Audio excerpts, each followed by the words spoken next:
Hola, bienvenidos a nuestro episodio número 12 de Escuela para Madres. Queremos agradecer la presencia de una invitada súper querida. Ella es Soledad Barea, es una académica, antropóloga súper talentosa. Y hace algunas semanas ella hizo un live leyendo una carta sobre la impulsividad. Ha sido un tema que ha resonado mucho en mí. Cuando conversaba con la Pichis, le contaba sobre algunos mensajes o unas ideas que contaba Sole en este espacio. Entonces le hemos invitado para hablar de este tema. Sole, querida, bienvenida querida Pichis. Y pues nada, decirte que la impulsividad es un tema que en realidad creo que no lo he vivido, salvo algunas ocasiones, pero tengo amigos y familia muy cercana, digamos, que ha atravesado esto y hay una idea con la que más adelante quisiera profundizar sobre la sociedad castigadora con estas, porque fueron tus palabras en este live, cómo la sociedad castigadora un poco juzga, ¿sí?, a las personas, juzgamos a las personas que tal vez están atravesando por estas circunstancias o porque vemos cosas y un poco intentamos como que mantenernos alejados. Bienvenida Sole, querida Pichis, bienvenidas, y pues en torno a la impulsividad vamos a conversar la tarde de hoy. Muchas gracias. Chévere, Sale, tenerte aquí, es un gusto, la verdad. Maggie me comentó, como lo decía ahorita, nos comentó sobre esto de esta carta que tú leíste, y pues sí, la verdad es que me parece un tema súper interesante porque como tú también lo enfocas, ¿verdad? ¿Cómo es esto de sentenciar un poco esta característica o este rasgo que muchas personas lo tienen? Y cómo se puede llegar a convertir en un pero también puede ser un pro, creo yo, ¿cierto? Entonces, pues, qué gusto tenerte aquí y poder conversar de eso. Bienvenida. Muchas gracias Maggie, gracias Pichis. Sí, justo lo que yo decía ahí en ese live era que todo lo que me ha pasado en la vida está marcado por la impulsividad, tanto lo bueno como lo malo, como tú dices, el pro y los contras. Pero lo que, o sea, la conclusión a la que yo llegaba ahí es que lo malo es más, o sea, que lo bueno. ¿Ya? Sí. Pero digamos que todas las decisiones que yo he tomado han sido decisiones impulsivas. Ese es el problema. Ya. Y más bien ahora estoy aprendiendo a tomar decisiones más racionalizadas, porque digamos que sería el reverso de la racionalidad, la impulsividad. Ya. Porque justamente ser impulsivo implica no pensar antes de actuar. Y lo que siempre te dicen, al menos la psicología y la inteligencia emocional, es que pienses antes de emitir opiniones, tomar decisiones y hablar en general. Y eso es justamente lo que no haces cuando tomas decisiones impulsivas y cuando actúas impulsivamente, no piensas. Y esto tú sientes como que ha sido una constante en tu vida, o sea, tú te recuerdas chiquita teniendo estos rasgos de impulsividad, y cuando tú tomas una plena conciencia de soy impulsiva. Hace muy poco, porque antes no le veía un problema. Ya. ¿Por qué no le veía un problema? Porque todas las cosas que me habían pasado eran relativamente positivas, pero llega un punto en mi vida en que ya esas cosas ya no, o sea, no son positivas y tomo malas decisiones, o al menos no puedo reparar las decisiones que tomé impulsivamente. Yeah. Como pasaba antes, que sí lograba resolver esas decisiones impulsivas que tomaba. Pero a veces ese es el problema de la impulsividad, que puedes tomar decisiones que ya no se puedan solucionar. Entonces, en los últimos años sí tomé decisiones que ya no pude solucionar, y creo que también tiene que ver con la madurez. Ya. Porque no sé si han visto la película, una película que veía yo con mis hijos de es Impulsamente, ¿cómo es?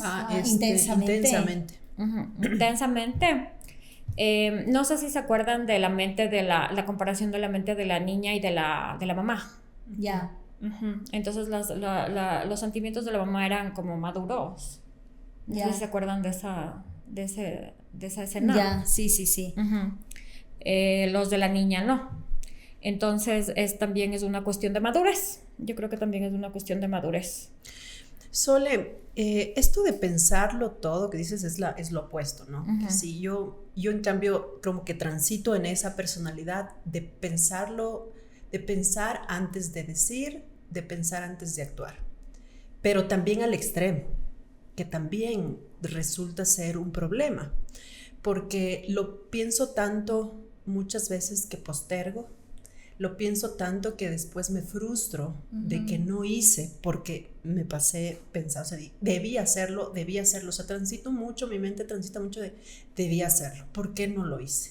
O sea, yo me he cuestionado en mis procesos terapéuticos eso. Entonces, cuando yo escuchaba lo de la impulsividad, yo decía, quizás me falta a mí en algunos, o mejor dicho, cuando he sido impulsiva, creo que me ha ido mejor. Porque pienso mucho, ¿sí?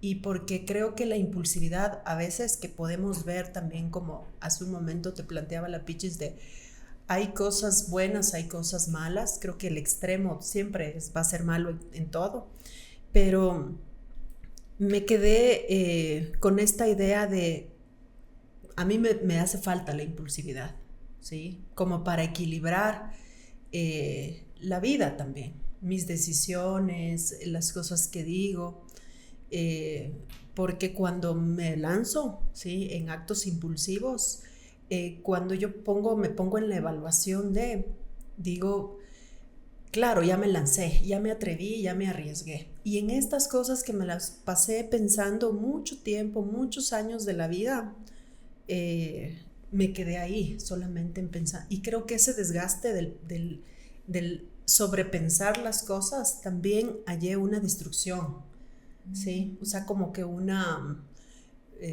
sea, no tampoco algo tan destructivo, pero como que un desgaste, o sea, un desgaste también anímico de pensar. En ese sentido, Sole, ¿cuáles han sido tal vez las estrategias o lo que has transitado un poco para identificar qué es un problema que te está trayendo, que trae tal vez dolores, problemas que ya no puedes solucionar? ¿Cuáles han sido estas estrategias que un poco con las que también has aprendido? O sea, porque hay veces la psicología nos dice, por aquí debes salirte, ese rato tienes que ir a caminar, o sea, te dan así como que un recetario que depende de la personalidad de cada uno. ¿Pero qué te ha servido a ti? Respirar sirve un montón, y era algo que a mí me resultaba absolutamente imposible respirar. No podía, ni siquiera concebía que existía esa posibilidad. Cuando me decían respira, no, para mí no, o sea, decía que es respirar, no existe respirar, porque nunca en la vida había respirado. No pausabas, no, nunca, y me decían respira y no entendía. O sea, como esperar tampoco entendía. Cuando la abuela te dice respira, espera, y yo no entendía lo que era respirar ni esperar. Y un día aprendí, bueno, pero para eso también existen como técnicas milenarias, como obviamente el yoga y la meditación, que para mí era algo imposible. O sea, así como para algunas personas, por ejemplo, el trabajo intelectual es imposible, para mí era imposible respirar y esperar, o meditar, observar tus emociones, porque el principio de cualquier meditación es observar, como si fueras otra persona, pues, observar de lejos.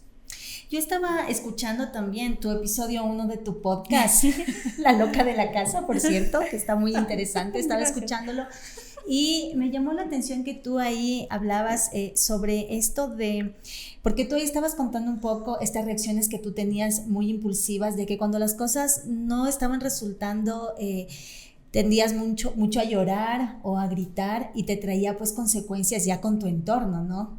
Inclusive consecuencias graves ya a nivel laboral.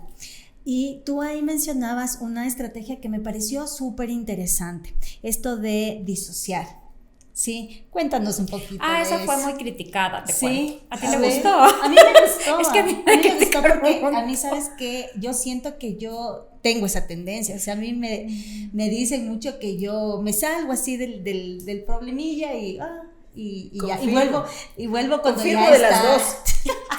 Y vuelvo cuando Es ya bueno. está, la situación Sí, ya está sí. como que bien, ahí como que yo casi que hago mi entrada y llegaron los meseros.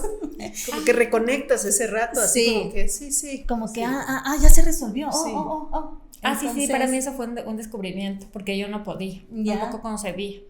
Eso como que me decían, una psicóloga me decía, cuando te tengas muchas iras, ándate como a otro lugar, físicamente o mentalmente, Ya, como que me mandó de deber. ya. O sea, también es bueno que te manden esos deberes, creo. Ujú. Ajá. O sea, como la psicología más conductista. Claro, como también probar ciertas cosillas, ¿no? Ujú. Que puede ser que Sí. finalmente te resulten. Y te Ajá. resultó. No, pero después de muchos intentos. Ya.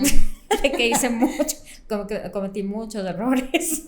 Porque al principio me O sea, te decían- fuiste. Y Pero yo no decía, entiendo cómo es, un ejemplo concreto de este tema de disociar, no entiendo.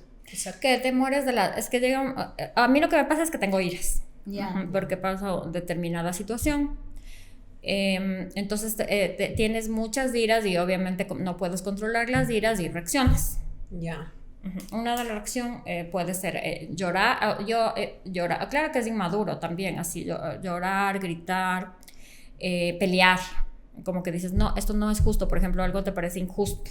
Ya. Entonces dices, no, o sea, y peleas y siempre termina mal, pues, cuando peleas. O cuando reclamas un derecho. O sea, la mayoría de problemas laborales que yo he tenido es por reclamar los derechos de las personas que están a mi cargo, por ejemplo. Yo veo una injusticia y ese instante siento iras y defiendo a la persona que está siendo, por ejemplo, vulnerada. Y tengo muchas iras, o cuando hay despidos intempestivos, que pasa mucho en los entornos laborales, cuando hay injusticias. Ujú. Entonces yo lo que hacía es pelear, porque no podía controlarme. Pero ahí una psicóloga me mandó a salirme de la escena. Es como una escena que está pasando. Entonces, por ejemplo, te dicen, o sea, tú ves un maltrato y en lugar de pelear, o de defenderle a la persona o de reclamar ese rato, lo que haces es o te vas físicamente, así te das una vuelta a la manzana, o ese rato mentalmente también te puedes ir, como disociar. Ya. Claro. O sea, como un poco, entiendo yo, como para frenar la reacción impulsiva, La tuya. en realidad. Ajá, Que era como para la- tomarte el tiempo de decir, a ver. Una autoprotección. Claro, porque la Sí. única que perjudica es, o sea, a la única que ha perjudicado esas reacciones ha sido a mí, porque por ejemplo, la persona que está siendo perjudicada, a la que yo defiendo, no pasa no le pasa nada, pero a mí sí me ha perjudicado, pues. Claro. Y por eso Ajá. fue polémico ese podcast de La Loca de la Casa. Sí. Esa parte que tú dices, Ujú. yo me involucro mucho en los derechos de mis compañeros, digamos. Me indigno, reclamo por él. Ahora me aíslo. ¿Esa parte fue criticada? ¿O qué es lo que un poco ahí Esta estalló? idea de disociación, Sí. mucha gente me dijo que no es algo responsable disociarse, o sea, como que irse ese rato, como que te vas o físicamente o mentalmente, no estás ahí, porque si estás ahí te mueres de las iras y peleas. Ujú. Ujú.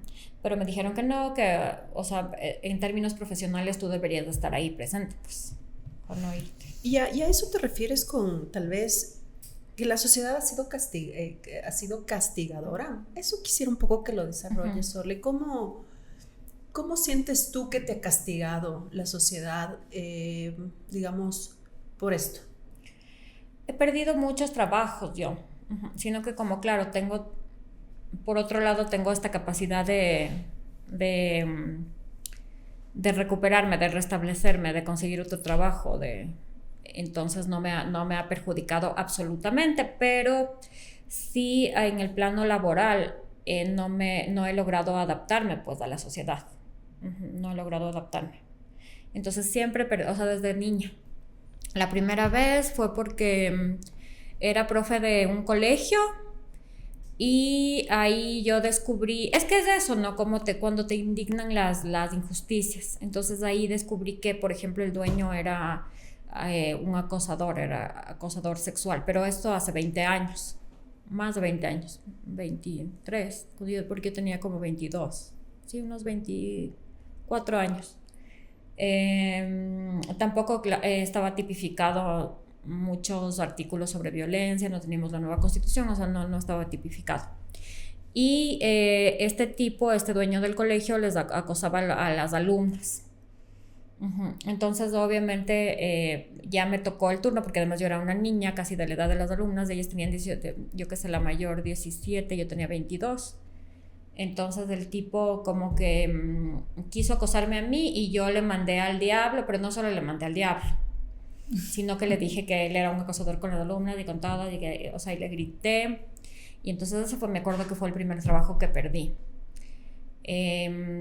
Después perdí otro trabajo también por lo mismo, por una injusticia, porque no salí rápido a un contrato de una persona que estaba ya en el estado. Entonces no salía rápido un contrato de una persona, porque en el estado pasa mucho eso, de que no salen los contratos. Ahorita mismo el estado debe desde hace miles de años por ejemplo, a los gobiernos locales. Yo que sé, eso pasa mucho. Entonces hay gente que trabaja, yo que sé, en enero y no le pagan hasta diciembre. Y es gente a la cual le perjudica mucho su vida. Entonces ahí yo me acuerdo que me peleé, pero eran peleas fuertes con la financiera. Ahí perdí otra vez el trabajo. He perdido muchas veces el trabajo por eso. Y además una pregunta y tengo yo con respecto a esto. Cuando tú tienes esta impulsividad, ¿no es cierto? Tú reaccionas por estas causas sobre todo de injusticia y todo. ¿Cómo te sientes tú después de tener estos, digamos, no sé si sea el término, así iba a decir, así como estos arranques de impulsividad? ¿Cómo te sientes después de eso? ¿Viene una reflexión de tal vez decir no debí hacerlo así, tal vez me equivoqué o no estoy en lo correcto? No, siempre me siento súper mal, pues por eso es que no es bueno para mí. Porque me siento mal, me siento culpable y siento que no es la mejor reacción, que no actué con cabeza fría. Porque no, para mí es muy difícil actuar con cabeza fría, nunca... No, eso tampoco todavía no entiendo. Estoy tratando de comprender lo que es la cabeza fría. ¿Y en qué entornos crees tú, Sole, que has encontrado la empatía? Porque, digamos, ¿quiénes son estas personas o lugares de trabajo, de amigos, que te han aceptado tal y como son? Porque creo que el valor de la amistad y del compañerismo es también aceptar que en esta diversidad de personalidades que existen o que estamos siempre personas distintas conviviendo, el uno de una manera, el otro de otra manera. ¿Y en qué lugares has encontrado esa empatía o esa comprensión, esa paciencia, quizás? En ninguno, porque la última vez que la penúltima vez, porque la última fue recién, pero la penúltima vez que sí actué de una manera impulsiva fue me divorcié. Yo me he divorciado también 3 veces, entonces también creo que lo he hecho de manera impulsiva. Pero la última vez, por ejemplo, que también dije, me voy, ya no aguanto este matrimonio, me voy. Ahí, por ejemplo, y me fui. O sea, que llamé una camioneta y me fui, me llevé todo. Y porque también fue impulsivo, obvio. Y ahí, por ejemplo, todo el mundo, todas las personas de mi entorno me cuestionaron. No tuve empatía de nadie. Y más bien cuando volví con mi esposo, después de haberme divorciado, volví. Ahí todo el mundo me dijo que como que qué buena decisión porque aceptaste tu error. Siempre fue, o sea, nunca he encontrado empatía, más bien. O sea, más bien que nos recalcan, digamos, eras tú. Tú, siempre. Eres tú, no es el resto. No, jamás. He encontrado empatía en el psicoanálisis, en cambio, en las terapias. Por eso es que yo reivindico mucho la la terapia, cualquier terapia, la verdad, porque me parece que cualquiera puede funcionar, porque el hecho de hablar sobre tus problemas ya te sana, ya te cura en un espacio no terapéutico. ¿Y tú crees que cabe como que la frase de que debemos luchar contra la impulsividad? Porque finalmente es un rasgo que tenemos, ¿cierto? Y creo yo que tal vez sea algo que nos acompañará siempre, que quizás hay como que manejarla, pero ¿cabe la palabra de luchar contra eso? O de aceptarnos y de trabajar sabiendo que voy a ser impulsiva siempre, que voy a tener un poco estos arranques de impulsividad y que luego voy a un poco arrepentirme, pero ¿crees que es así de fuerte como luchar contra esa parte de mí? Trabajar, como tú dijiste, trabajar, me gusta más la palabra que luchar, porque luchar contra uno mismo sí, nunca trae buenos resultados, pero sí trabajar, y el trabajo no es tan simple, no es de un día para el otro, tampoco hay recetas mágicas, sino que es un trabajo constante, duro, en el cual se necesita mucha perseverancia y que hemos perdido en la actualidad, la perseverancia. Incluso como criamos nosotros a nuestros hijos, como que esto de que no les dejas frustrarse, como ¿cómo se llama? Tiene un nombre, la intolerancia a la frustración. ¿Cómo se llama? Sí. Ya. Sole, digamos en tu transitar dentro del activismo, ¿cómo hago esta pregunta? Digamos, ¿tú crees que en tus procesos activistas, en estos momentos, tú has trabajado esto en terapia para entender si es que termina siendo un espacio donde tú puedas hacer también, independientemente, digamos, de tu pensamiento, de tu lucha por los derechos, independientemente de eso, para tu personalidad impulsiva, ¿crees que te ayuda?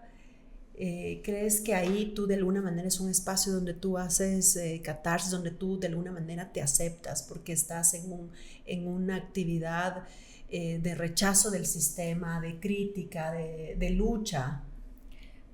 Es que los espacios activistas en esta ciudad, en este país, o sea, que es el único que conozco, porque capaz que en otros... eso también me han criticado mucho, que yo cuestiono mucho el país. O sea, en realidad es el único que conozco, entonces... Pero son muy moralistas, pues, los espacios políticos en este país. Los de activistas, los espacios feministas, los espacios de izquierda son extremadamente moralistas, llenos de culpa. O sea, tienen esta herencia pienso yo, del catolicismo muy fuerte y de la colonia.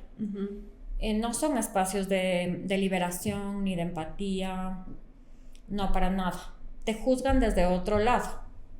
O sea, si lo que tú cuestionas puede ser que tú dentro de ese espacio político cuestiones al sistema, pero ahí tienes que seguir muchas reglas, deber ser, que terminan siendo extremadamente moralistas.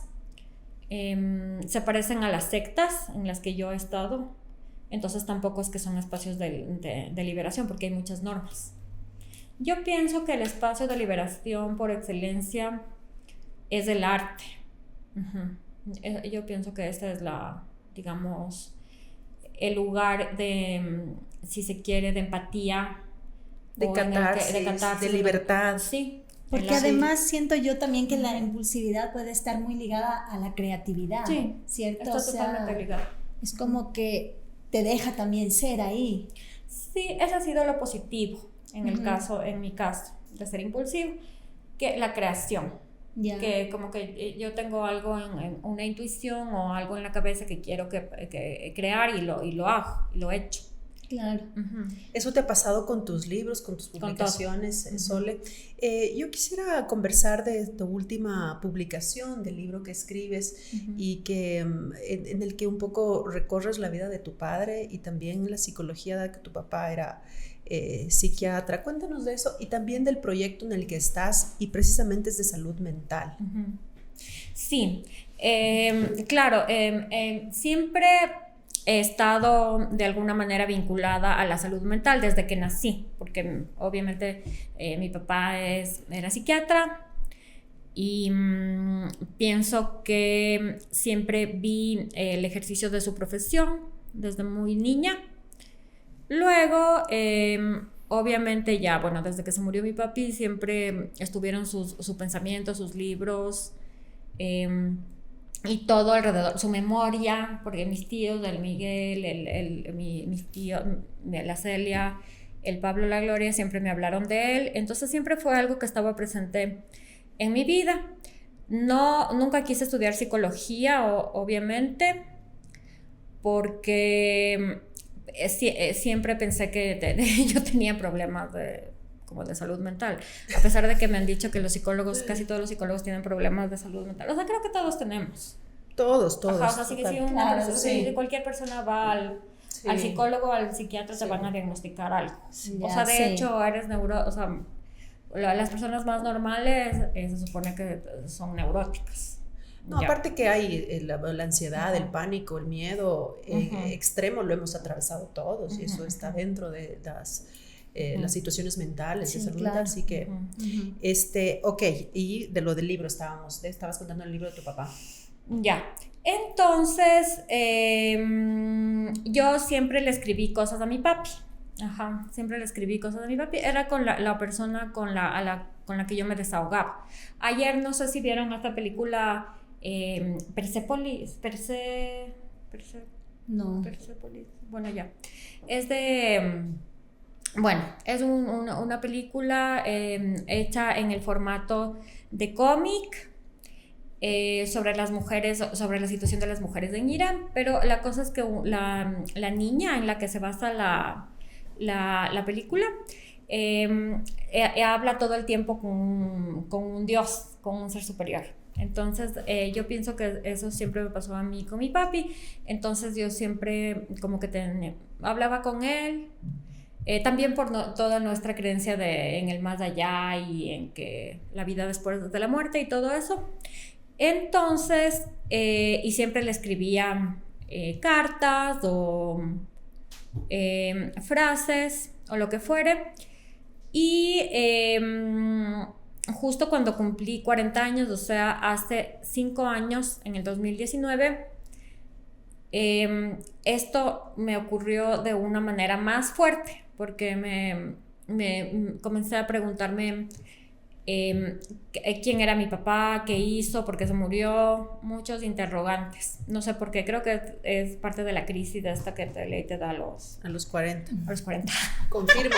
Todo el mundo tiene esa crisis.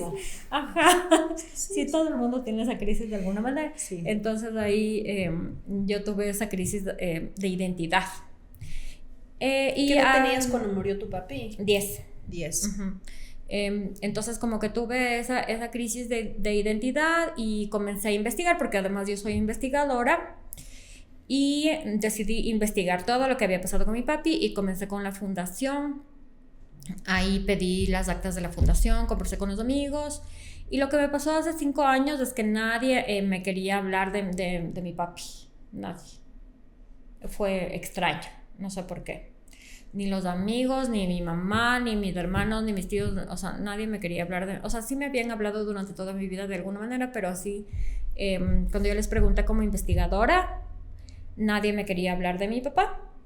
Y me decepcioné un poco, como que dije, bueno, o sea, si es que nadie me quiere hablar de mi papá es porque seguramente mi papá no fue tan trascendental en el país o en la ciudad o en el mundo. Entonces, ¿para qué me voy a meter en esta empresa?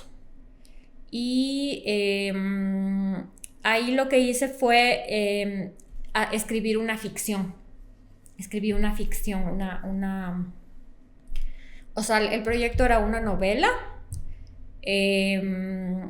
pero, o sea, claro, se quedó truncada ahí en el 2019. Y era súper detectivesca, porque el argumento era que a mi papá le mataron y yo investigaba la muerte de él. Entonces existían personajes así como digamos como el juego del asesino, nosotros como sospechosos. Ya. Y esa ficción ahí terminé mezclando dos historias, la de la muerte de mi papi y la de la muerte del papá de una compañera mía del colegio, que lo que le pasó a él en cambio es que era andinista y se perdió en alguna montaña que no me acuerdo cuál era, y por el fenómeno del calentamiento global. El hielo se derritió y encontraron el cuerpo del papá de mi amiga. Eso sí pasó, y pasó en esa época. Entonces yo mezclé las dos historias y empezaba con la muerte de mi papá y terminaba con esto de la muerte del papá de ella, que se nos murió el papá en el mismo año, éramos así como huérfanas en el colegio. Y así terminaba, pero claro, no me gustó, o sea, como que sentía que le faltaba algo. Y recién, justo el año pasado,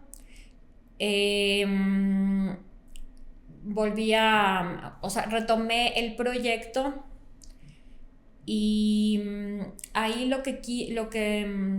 como que sentí la necesidad de recuperar los cuadernos, porque mi papá se pasaba escribiendo en cuadernos. Y como que eran como llamados. No sé si les ha pasado que sienten llamados. O sea, yo sí siento como llamados, así llamado yo siento mucho el llamado de la música, porque cuando era niña era música, tocaba el violín, y a veces siento el llamado del violín y como que quiero tocar. O este era el llamado, ese era como un llamado así de mi papá. Entonces ahí como que sentí esa necesidad de buscar los cuadernos de igual. Nadie tenía, solo la Dayuma tenía. La única que tenía la libreta era la Dayuma, nadie más. Y yo me acuerdo que eran un montón de libretas, igual. O sea, igual me topaba con la misma frustración. Y hasta que comencé a buscar los libros, la biblioteca de mi papá. Les pedí a los amigos, a los hermanos, a mis hermanos. Yo era la única que no tenía nada. Mis hermanos sí tenían. Mi mamá tenía. Entonces recuperé y comencé a leer los libros que leía mi papi, los que estaban subrayados, y a hacer mis anotaciones.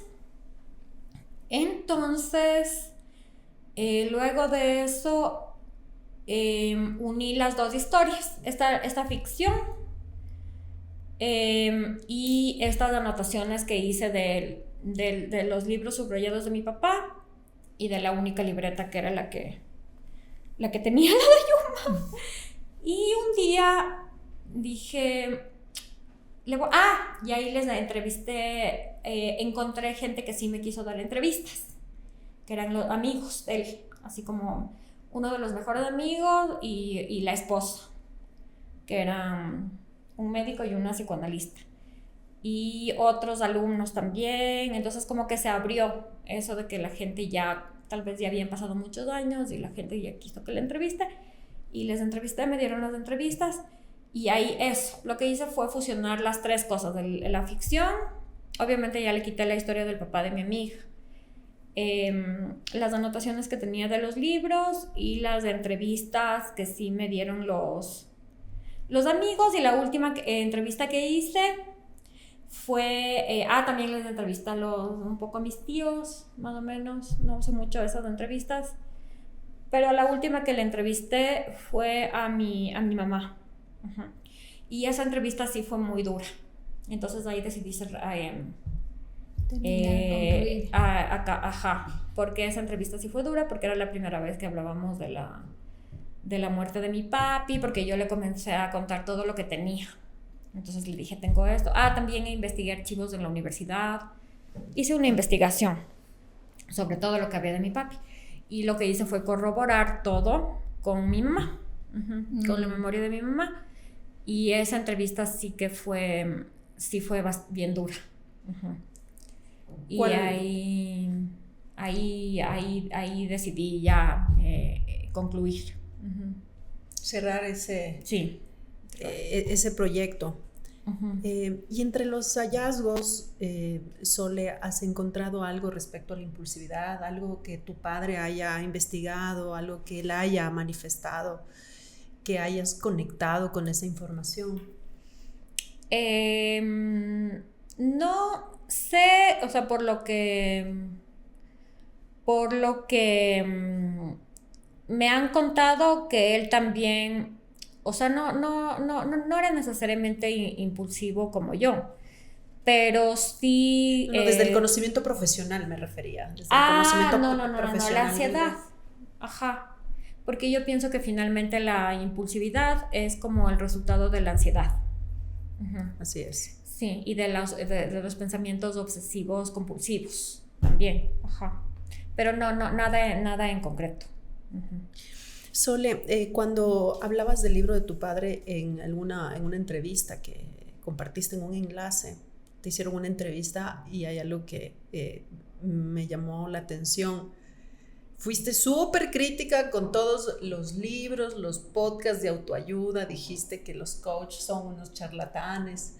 ¿Qué piensas de eso? O sea, ¿en qué consiste, digamos, esta crítica que has hecho a la autoayuda? ¿Por qué te parece un campo que es así, está ahorita como que súper de moda y súper latente y súper presente? Pero si fuiste muy crítica con eso, ¿cómo defines este campo actual de la autoayuda, que es algo... Verás, fui crítica porque consumí mucha autoayuda pues, en mi vida. Entonces la conozco muy de adentro. Porque obviamente siempre he tenido estas búsquedas de sanación. Y lo que yo pienso de al menos la autoayuda que yo consumí en mi vida es que esto que te decía, que te dan soluciones muy rápidas, y la solución, al menos cuando tienes, digamos, problemas ya más profundos como esto de la ansiedad que produce impulsividad, o pensamientos obsesivos compulsivos que también dan como resultado esto de la impulsividad, pienso que no es tan fácil como estas recetas o paquetes que te vende el neoliberalismo, porque yo pienso que es un resultado del neoliberalismo que te da solución, o sea, que es la construcción del sujeto. O sea, es un esquema. Sí, es como...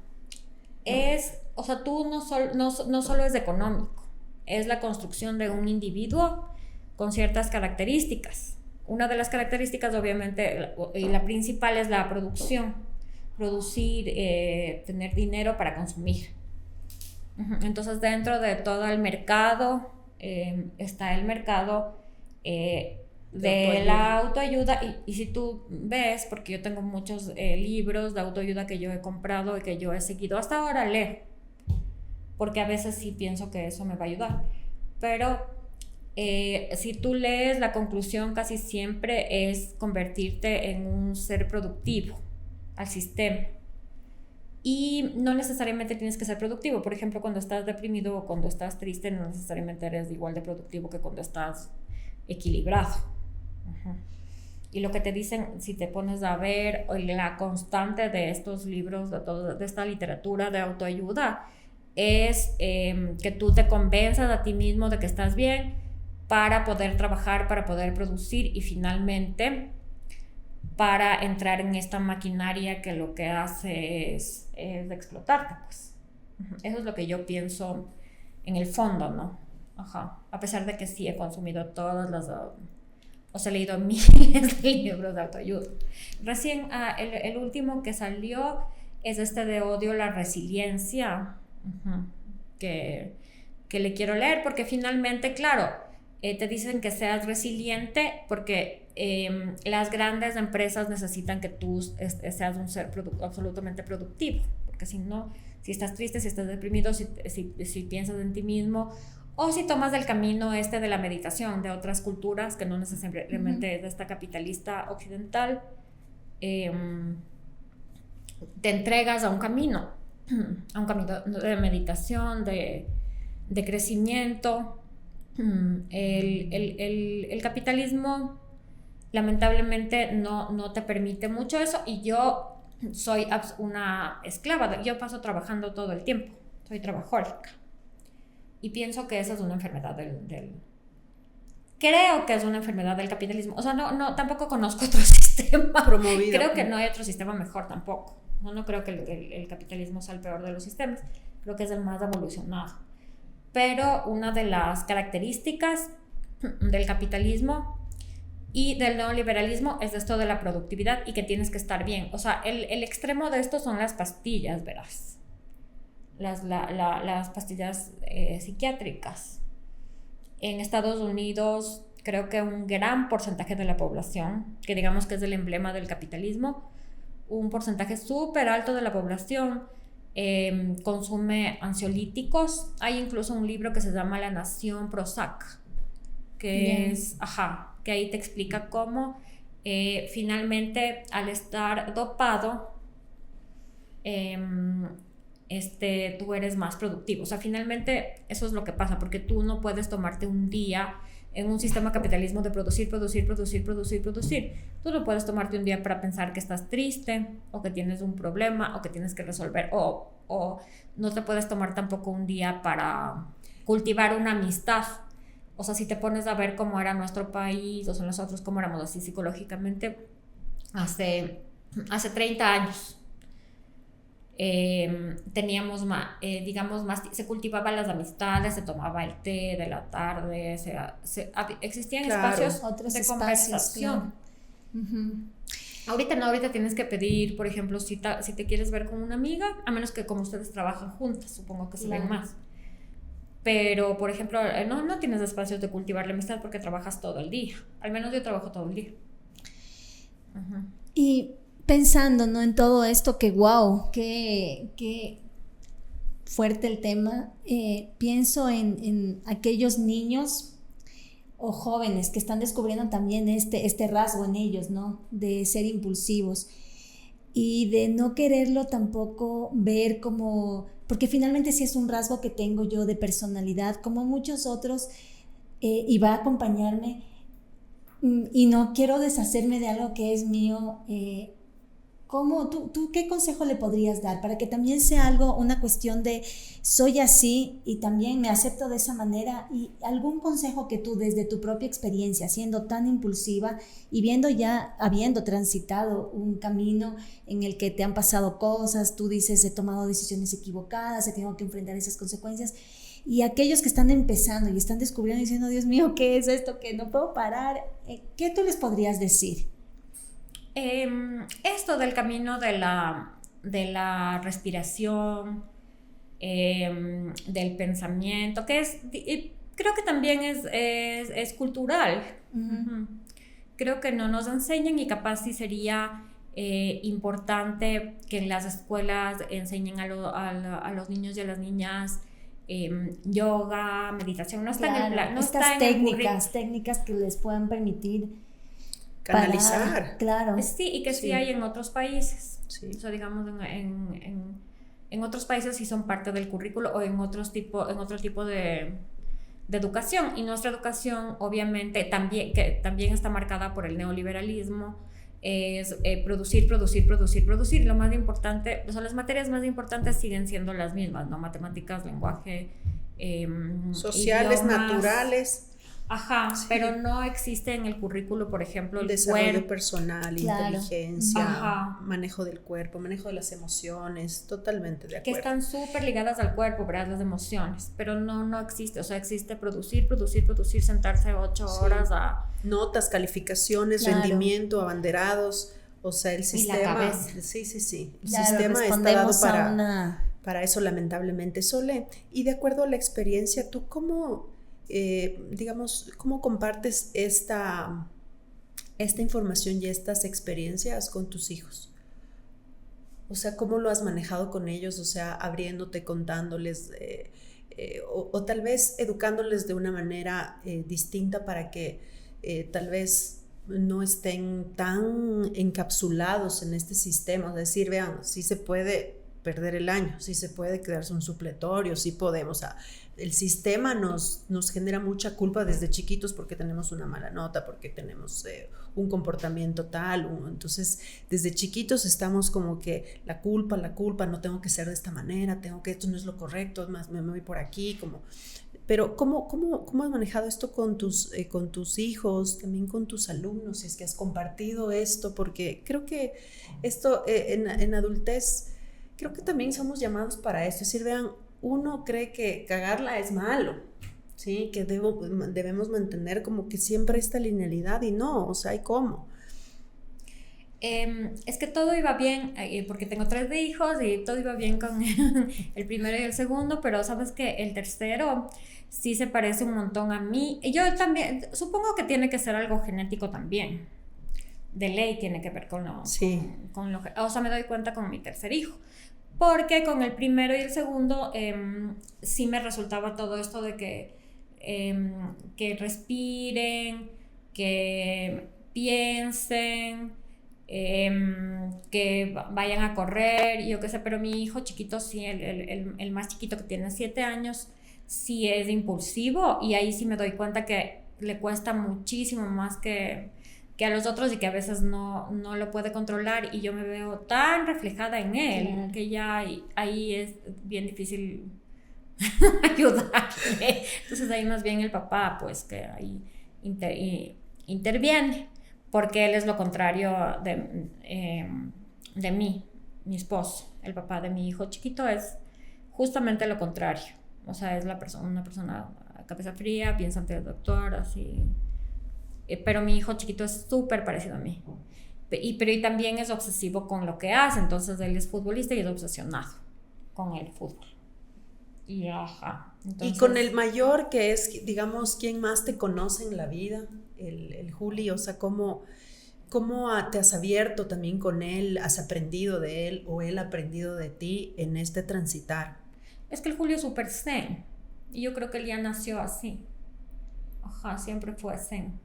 Nunca tuvo ese problema de ser impulsivo, siempre manejó bien sus sentimientos y siempre tuvo una inteligencia emocional, no sé por qué. Igual que el segundo, que el Caetano. O sea, al que le veo que se parece más a mí es al Joaquín, que es el chiquito, y él, con él es el desafío, porque con nosotros no tuve tanto ese desafío porque como que ya nacieron así zen, no sé por qué. Yo creo que debe ser una cuestión también genética. Claro. Pero el chiquito sí es un desafío porque él sí actúa impulsivamente. Él sí le veo en todo, igual en todo, como yo. O sea, también en lo que quiere hacer, en lo que no quiere hacer, es súper lanzado. Se lanza. Que a la larga también te ha traído muchas cosas positivas, sí, el ser así, porque sí. También has alcanzado muchas metas, has hecho muchas cosas que, como decía también May hace un rato, que otras personas por el otro lado les fue la vida en pensar, ¿será que sí? ¿Será que no? ¿Será que me arriesgo? ¿Será que no? Creo que como todo, ¿no? Tal vez es el hecho de conocernos a nosotros mismos, poder identificar estas cuestiones que tenemos, creo yo, ni buenas ni malas, sino rasgos simplemente, poderlos identificar y conocernos. Hemos hablado en algunos episodios sobre la importancia de conocernos a nosotros mismos y de poder identificar estas cuestiones que están ahí, que vinieron con nosotros en el paquete incluidos y que finalmente algo tenemos que hacer con esto, que tenemos aquí. Y pues creo yo también que cada uno irá teniendo sus tiempos, como tú dices, hace poco comienzo a tener esta reflexión de poder decir, ay, soy impulsiva y qué voy a hacer con eso, ¿no? Y aceptar que hay cosas que no cambiarán. Exactamente. Porque la expectativa, yo creo que también proviene mucho de lo cultural, de lo educativo, es de esto va a tener que cambiar, esto va a tener que mejorar, esto va a tener que tomar otro rumbo. No, ya así. Y aceptar eso, claro, que así será, que así somos, que eso es pues más bien súper constructivo. Solo para cerrar, sí quisiera que nos cuentes del proyecto de la Fundación de Salud Mental en el que estás y con el que también vamos a firmar un convenio con el Instituto ISPADE, con la con esta fundación y con la que ya vamos a crear espacios de aprendizaje de la salud mental. Entonces, quería cerrar con eso porque sí creo que hablar de estos temas de la salud mental, creo que es algo que, o sea, no debemos agotar los espacios para hablar sobre esto. Entonces, háblanos de este proyecto último de la fundación. Sí, bueno, es la Fundación Agustín Cueva Tamariz. Es una fundación que fundó mi papá en el 82 y que ha tenido como distintos momentos. El primero obviamente fue el más importante, que es cuando mi papá vivía y se dedicaron a formar personas, supervisar casos, sobre todo en el psicoanálisis, y por ahí pasaron médicos, psicoanalistas, psicólogos muy importantes del Ecuador. Luego, ya con la muerte de mi papi, unos 2 años después, se queda estancada. Intentan retomarle como en el 2006, 2008, una tía, la Maritza, más con temas relacionados con género, y luego otra vez tiene como una pausa. Y justo en esta época en que yo quería investigar lo que hizo mi papá, les dije a mis hermanos, especialmente a mi hermana porque es psicóloga, que retomemos la fundación, y hemos tratado de legalizarle desde esta época, o sea, como desde hace 4 o 5 años. Y sí ha sido difícil sacar el RUC, pero ¿qué pasó cuando se publicó el libro? Que como yo hice varias entrevistas a alumnos de mi papi y amigos de mi papi, entonces un grupo de alumnos me dijeron que les gustaría muchísimo como que continuar con este sueño o estos objetivos de mi papi. Entonces ahorita estamos trabajando con personas que fueron como de alguna manera sus discípulos. Qué chévere. Y por eso es que sí les agradezco mucho, porque ahorita podemos funcionar por ustedes, porque en realidad ha sido muy difícil la cuestión de la legalización, porque como está junto al Ministerio de Salud es un poco difícil, pero sí vamos a empezar a hacer, y vamos a empezar con este seminario de autismo, que va a venir un psicólogo de Francia experto en este tema, en la detección temprana del autismo, cuando son bebés, que es muy interesante. Entonces ahorita por eso hemos tomado este nombre de abordajes de la salud mental, porque queremos que este seminario llegue a personas no necesariamente focalizado en psicólogos, sino en docentes, en enfermeras, en madres. Claro. Perfecto, estamos trabajando con las familias. Qué para chévere. Y gracias más bien a ustedes por darnos el espacio, porque si no sería imposible, por lo que ha sido tan difícil la cuestión de la legalización ahorita, por lo que está en el Ministerio de Salud. Pero de ahí queremos también hacer como una escuela de formación. Queremos seguir haciendo seminarios, ahorita hemos tomado contacto con este médico de Francia, y también con una psicoanalista de Bélgica, Astrid Dupret, y con 2 expertos en esto de infancias y adolescencias, que son Gino Naranjo y Marcela Parreño. Sí, bien. Entonces ya somos algún No hay que agotar los esfuerzos en todo lo que sea salud mental.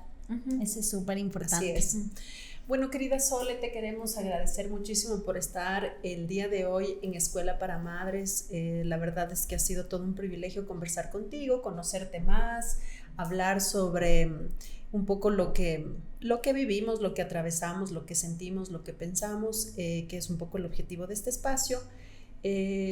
Gracias. La Escuela para Madres, como te decía hace un momento, es un espacio tuyo que puedes volver cuantas veces quieras, y pues estamos súper pendientes de este acercamiento con la fundación con el proyecto que has desarrollado, y de esta programación de eventos formativos, de capacitación para aprender y entendernos mejor. ¿Sí? Gracias, querida Sol. Gracias. Muchísimas gracias por haber venido, por compartir con nosotros tus experiencias personales, que creo que son súper significativas, y pues que siga adelante ese proyecto, que qué bonito que es que partiendo tú también de tus propias vivencias y de algo tan bonito como el recuerdo de tu papá, pues puedas desarrollar esto y continuarlo. Chévere, y pues qué gusto. Gracias. Gracias a todos, que estén muy bien. Hasta la próxima, muchas gracias.